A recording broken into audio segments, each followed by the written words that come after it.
Hello and welcome to DD India. I'm Akshay Dongre and you're watching our special program, Voice of the Global South, a show that brings to you stories, news, achievements and concerns of a rising aspirational world.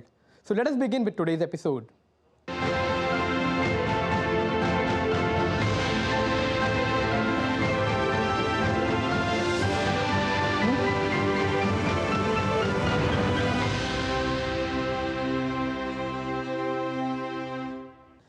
It's almost been a month of the Israel-Hamas war, and the death toll has already crossed a staggering 10,000 figure.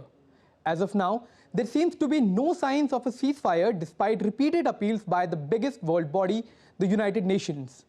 From the beginning of the conflict, there have been concerns that the conflict may spread to a wider region, and now that has officially started. There is now a possibility of two new fronts in the war, Yemen and Lebanon. Take a look at this report to know more about the spillover taking place in the Middle East because of the Israel-Hamas war.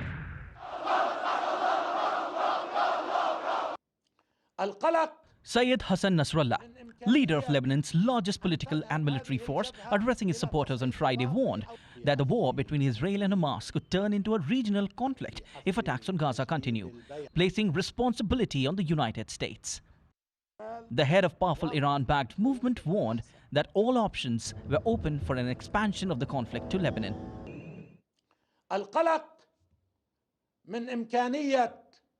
The concern is that this has the capacity to expand to additional conflict or to a complete war, or that this front will tumble into a wider war.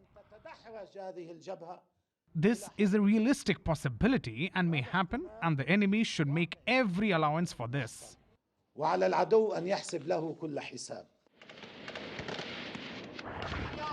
Earlier, the Israel-Hamas war had a new entrant, making the spillover of the conflict official. Yemen's Iran-backed Houthi group said it launched a large number of drones and ballistic missiles towards Israel on Tuesday, after Israel's military said it downed an approaching aerial target of the Red Sea city of Eilat. Forces have launched a large barrage of ballistic and cruise missiles, as well as a significant number of drones, at various targets of the Israeli enemy in occupied territories. The Yemeni armed forces affirm that this operation is the third in support of our oppressed brothers in Palestine. It affirms the continuation of carrying out more qualitative strikes with missiles and drones until the Israeli aggression ceases.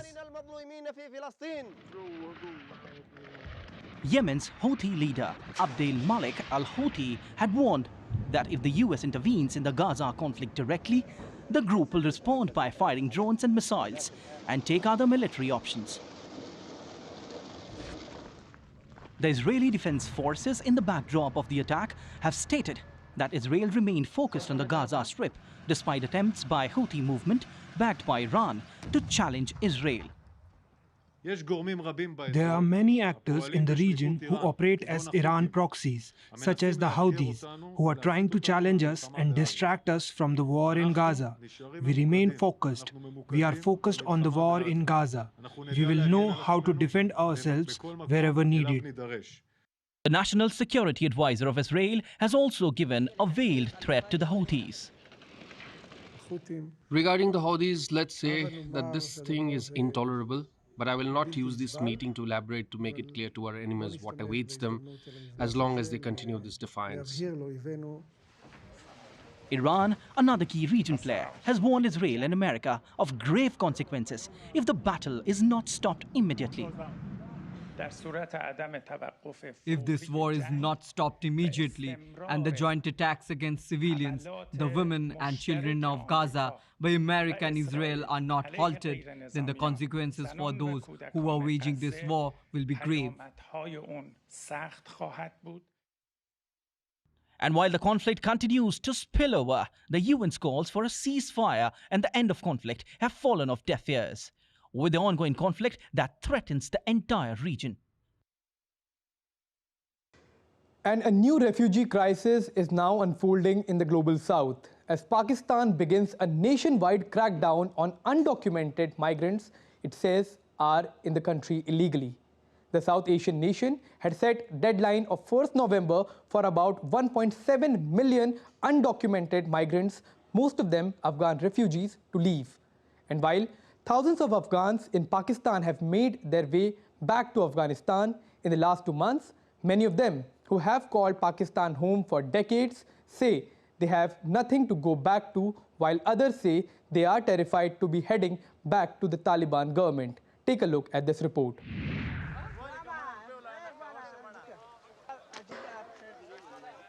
I have this identity card, but the police say this is not valid. This is my card. We cannot even get a house to rent. They say this card is not stamped. Get it stamped by the police station, but the police are not willing to stamp it. Now they have destroyed my house, so now I have decided to go to Kabul. Khayal Gul, a laborer by profession, is one of the 1.7 million undocumented migrants who are being forced to leave Pakistan or face arrest and expulsion. Most of these migrants are Afghans who fled the country during the Taliban takeover in 2021, and many had crossed over even during the Russian war. If we had not been ordered out, we would never leave all our lives. Rahim is one of the many Afghans who were born in Pakistan and have never even seen Afghanistan. Meanwhile, the police in Pakistan had dismantled bud houses in Afghan colonies ahead of a 1st of November midnight deadline for undocumented refugees to leave or face expulsion. 6 months are so cold that God knows how these kids will bear it. Our house there is also broken. We don't have any rooms where we can live. And living in a tent in winter will be very difficult. UNHCR has been warning that Pakistan's planned expulsion of more than 1 million undocumented foreign nationals risks triggering a human rights catastrophe. Keeping in view the situation in Afghanistan, we are calling upon the government to continue to provide protection and safety to all those people who are vulnerable and who are living in Pakistan. As you know that Afghanistan is going through a severe humanitarian challenges, including human rights challenges for women and girls. And the government of Pakistan is implementing this plan, and we believe that such plans will have serious implications for all those who have been displaced and who may face serious protection risk upon their return.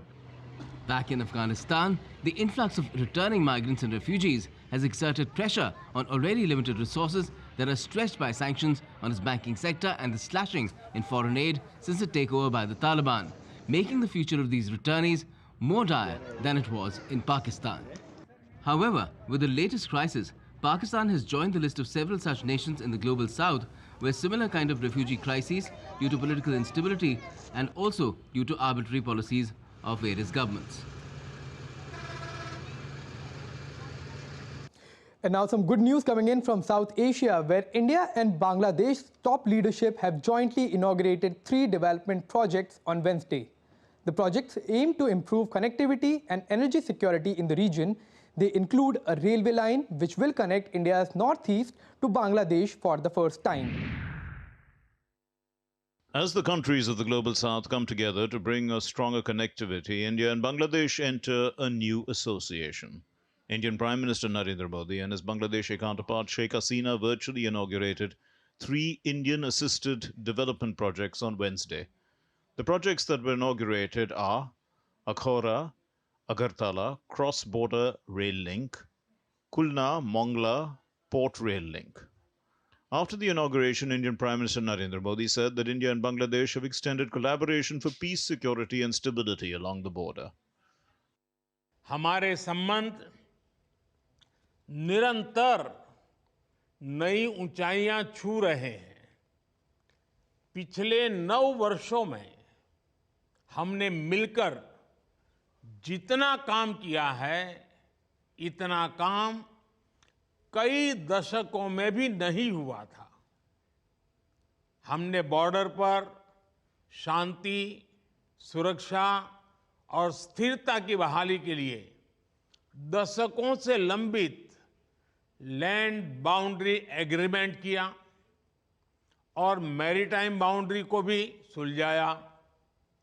दोनों देशों के लोगों की साझा अपेक्षाओं और आकांक्षाओं पूरा करने के लिए हमने इंफ्रास्ट्रक्चर और कनेक्टिविटी के विकास पर विशेष बल दिया.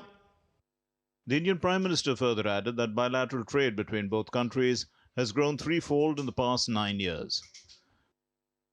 पिछले 9 सालों में भारत बांग्लादेश सीमा क्षेत्र पर 4 नए इमिग्रेशन चेकपोस्ट खोले गए हैं और पिछले 9 वर्षों में हमारा आपसी व्यापार लगभग 3 गुना हो गया है. Meanwhile, Bangladesh Prime Minister Sheikh Hasina said that the inauguration of these projects manifest the firm friendship and collaboration between the two countries. I'm extremely happy to join Prime Minister Sri Narendra Modi to inaugurate 3 projects: Akhaura Agartala Rail Link, Khulna Mongla Port Rail Link project, and Unit 2 of the Moitri Super Thermal Power Plant project. The joint inauguration of these important projects manifests the firm friendship and collaboration between our two friendly countries. The operationalization of this international rail link project will reduce the distance between Agartala to Kolkata by around 500 kilometers, and the travel time will be 10 hours. At present, it takes more than 30 hours to reach Kolkata from Agartala. Along with these projects, Unit 2 of the Maitri Super Thermal Power Plant was also inaugurated. The operationalization of Maitri Super Thermal Power Plant will enhance energy security in Bangladesh. These projects are aimed at strengthening connectivity and energy security in the region. We'll now take a small break here and be back with more Global South stories on the other side. Keep watching.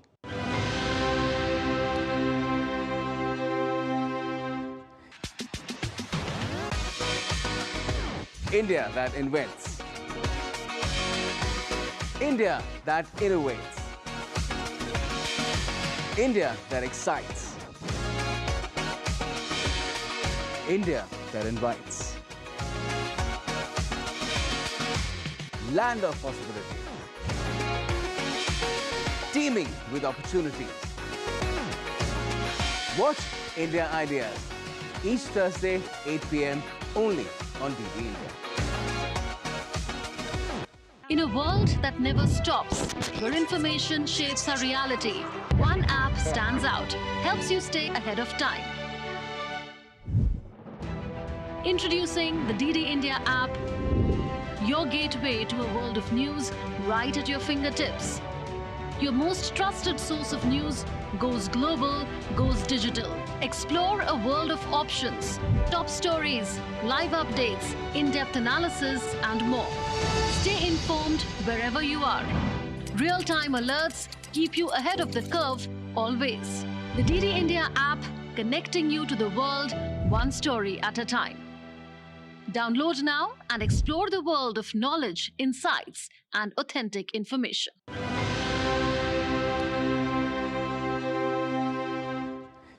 Welcome back. You're watching DD India, and this is Voice of the Global South. Let's move on to our next story. A wave of vicious weather driven by the phenomena of global warming and climate change is sweeping across South Asia. Its most visible signatures are a retreat of glaciers, rising river water level, and frequent flooding. The latest warning has come from the United Nations Secretary General Antonio Guterres, who visited the area near Mount Everest, the world's highest peak, and said that Nepal's snow-capped mountains have lost close to 1/3 of their ice in over 30 years due to global warming. Take a look at this report. The world is dealing with geopolitical tensions and climate change, and most developing countries are becoming part of the impact of its damage. Amidst this, the Secretary General of the United Nations, Antonio Guterres, was on a 4-day visit to Nepal, his first to the country since taking office. The UN chief met Nepalese Prime Minister Pushpakamal Dahal Prachanda. The meeting revolved around Nepal's ongoing peace process and other pressing issues of the hour, such as climate change and sustainable development. Nepal's Prime Minister expressed hope to achieve sustainable development goals by 2030 and also hailed the efforts of the UN Secretary General's support on climate change. The UN Secretary General held talks with me and the Foreign Minister and Defense Minister over several national and international issues. Mainly, we discussed climate change and its adverse effects on Nepal. We laud the efforts of the international community, particularly the United Nations Secretary General, over climate issues. Guterres visited the Himalayan regions to witness the devastating impact of climate change. He urged that Nepal and other developing countries in the global south need far greater international support to aid development, accelerate climate change action, and weather. I'm here to cry out from the rooftop of the world, stop the madness. The glaciers are retreating, but we cannot. We must end the fossil fuel age. We must act now to protect people on the front line and to limit global temperature rise to 1.5 degrees to avert the worst of climate chaos. The world cannot wait. Guterres highlighted that Nepal is now one of the countries that is suffering the most, but other South Asian countries might become, in the future, victims of the receding glaciers of Nepal. On his visit, Antonio Guterres addressed a joint meeting of the Federal Parliament. Nepal and other developing countries need far greater international support to aid development, accelerate climate action, and weather the current global storms.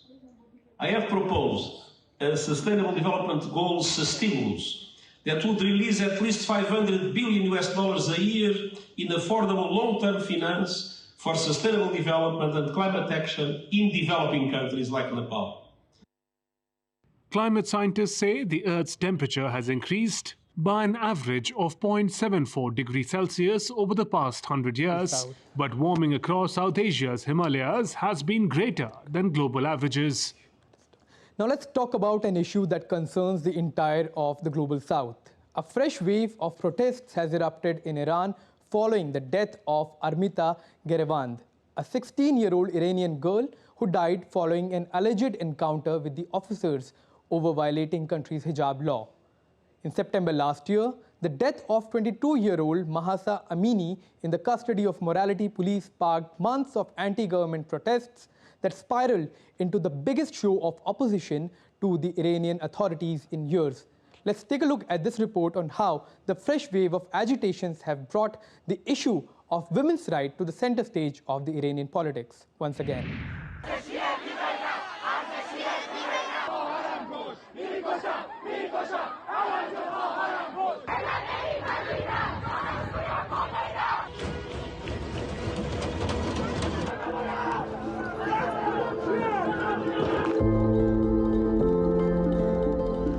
Women in Iran have long been dealing with conflicts surrounding the hijab. Many have lost their right to education and work, allegedly for following an inappropriate dress code. It has been more than a year since the tragic death of 22-year-old Mahsa Amini, who passed away after being arrested by the morality police in Tehran.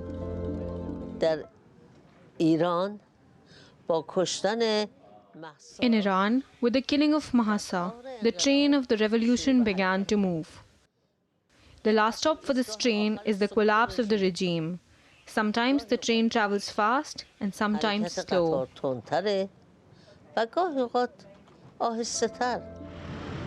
The incident further sparked outrage, fueling anger towards the government and igniting a sustained and widespread movement.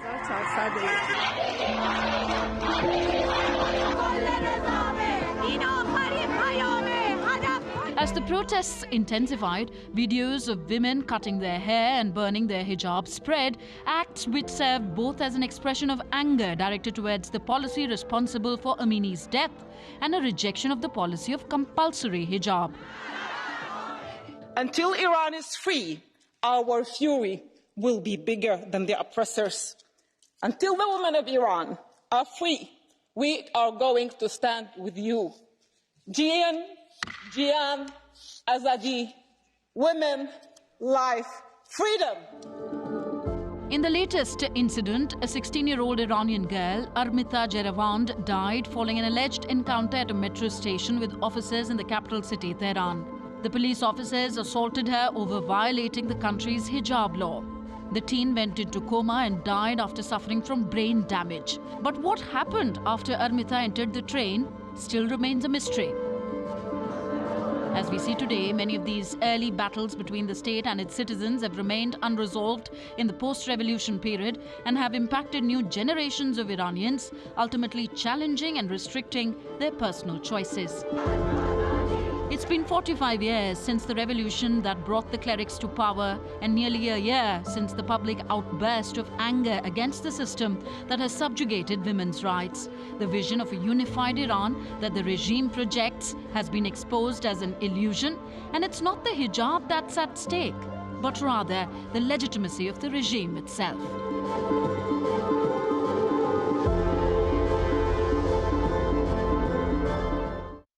Boon or bane, what is artificial intelligence? This is a debate that has been going on for the past few years. And to deliberate upon all of these issues, India, along with the United States and other countries, attended UK's AI summit aimed at boosting global efforts to cooperate on the safety of the artificial intelligence. Although global governments emphasize the importance of addressing concerns such as misuse, threats, and risks, their efforts are also focused on promoting responsible use, fostering innovation, and ensuring security. Let us explore how the impact of AI is different in Global South as compared to the Global North.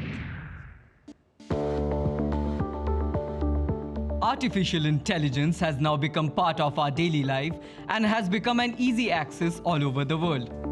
Research shows that AI will contribute to 45% of total economic gains by 2030.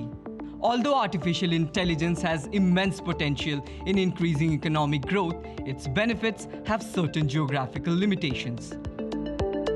Governments across the globe are taking decisive action to regulate the advancement of AI due to concerns about its misuse, threats, and potential risks. World leaders and tech executives gathered at the AI Safety Summit in London to discuss the risks and opportunities posed by artificial intelligence. People developing this technology themselves have raised the risk that AI may pose, and it's important to not be alarmist about this. There's debate about this topic. People in the industry themselves don't agree, and we can't be certain. But there is a case to believe that it may pose risks on a scale like pandemics and nuclear war, and that's why, as leaders, we have a responsibility to act, to take the steps to protect people, and that's exactly what we're doing. We've created an AI safety institute here in the UK, investing more in safety research than any other country. In the United States, President Joe Biden signed an executive order to lessen the risk that artificial intelligence poses to the government. This executive order will use the same authority to make companies prove that their most powerful systems are safe before allowing them to be used. Addressing the growing concerns of artificial intelligence, the Secretary General of the United Nations announced the creation of an advisory body. The potential harms of AI extend to serious concerns over misinformation and disinformation, the entrenching of bias and discrimination, surveillance and invasion of privacy, fraud and other violations of human rights. Today, I am launching my high-level multi-stakeholder advisory body on artificial intelligence.